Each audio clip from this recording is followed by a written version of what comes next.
We would like to share with you an insight into our newly published edited volume, Querying Bodily Norms in Francophone Culture, for which we are the co-editors.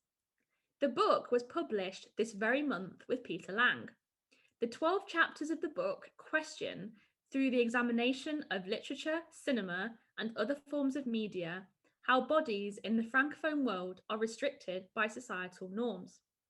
The works explored in these chapters emanate from a variety of Francophone contexts, such as Haiti, Martinique, Guadeloupe, and France, and span the 20th and 21st centuries. Each chapter troubles hegemonic perceptions and portrayals of racial, class, gendered, sexual, and/or national identity, and rethinks bodily norms from a querying perspective. Querying is a new methodology that we, as co-editors, created so that we could provide a framework for our contributors to question and challenge normativity in all of its guises. The term querying retains the celebratory tone of the term queer, but importantly, avoids appropriating the identity of the LGBTQ+ community. Overall, our book illustrates that, by evaluating the bodily norms depicted in Francophone culture through a querying lens, we can fragment oppressive norms and ultimately transform them.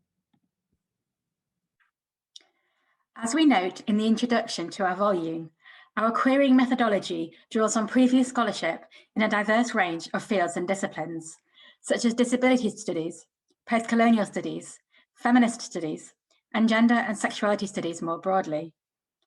Just as in these previous works, we seek to query, and challenge fixed and rigid social norms about the body. Some of our key questions include: what is a normative body? How does imposing social norms threaten non-normative bodies and identities? How does French and Francophone culture in all its forms counter these restrictive and repressive bodily ideals?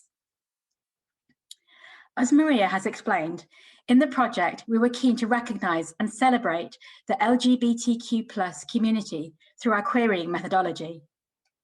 We were also eager to foreground the French contribution to queer studies, particularly given that we were working within a French studies context.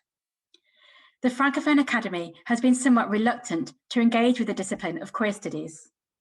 It is often considered an Anglo-American import, which counters the French Republican discourse of universality and blindness to individual racial, gendered, and sexual identities. Our book, therefore, builds on work by scholars such as Claire Boyle, Bruno Perrault, Oliver Davis, and Hector Collias, who argue that queer theory has been greatly influenced by French thoughts. Queer theory is rooted in the distinctions between sex and gender, and this, of course, is a key argument in the thinking of French second-wave feminists, such as Simone de Beauvoir, Annie Leclerc, Julie Kristeva, Marie Cardinal, Lucy Irigaray, and Monique Wittig, among others. The work of these scholars has been groundbreaking in terms of disrupting binaries and challenging gendered thinking and behaviour. However, we must also acknowledge the limitations of their thinking, namely the fact that they have a monolithic approach to women's issues, and that they come to questions of gender and sexuality from a white, middle-class standpoint. These critiques have been addressed by Black and intersectional feminists, such as, for example, Audre Lorde, and contemporary digital movements, including #Black Lives Matter and #Black in the Ivory, which actively seek to diversify feminist and gender discourses of this kind by amplifying marginalized voices, rather than speaking on behalf of them. Our volume, therefore, seeks to celebrate the influence of French thinking in the discipline of queer studies, while also being aware of the privileged position of these white French scholars. Such inclusive visions of the body are very much the order of the day. COVID-19 has placed the human body, and marginalised bodies especially, at the centre of social and political conversation. The pandemic has demonstrated in dramatically new ways how bodily expression and movement are curtailed and defined by biological forces, and all the more so by governmental, judicial, and social powers, and by the body's potentialities and interpersonal connections to other bodies. This volume responds to this timely and international re-evaluation of bodily identity, but also indicates that such ideas have been at the heart of queer thinking and culture since its origins. Bodily pain and political protest are historically palpable issues for the LGBTQ+ community, who have been profoundly touched by the HIV/AIDS epidemic, for example, and by subsequent stigmatization. Contemporary reactionary movements in France, moreover, and the slow legalization of same-sex marriage and relations in the wider Francophonie remind us of the importance of defending the bodily rights of trans and queer persons. This partly explains why the body is such a central issue in French queer writing, as Elliot Evans establishes in their recent monograph on queer permeability, which stresses the centrality of the body in French queer thought and activism. For our volume, we opted for a queer and queering approach to reach beyond singular and normative definitions of bodily identity.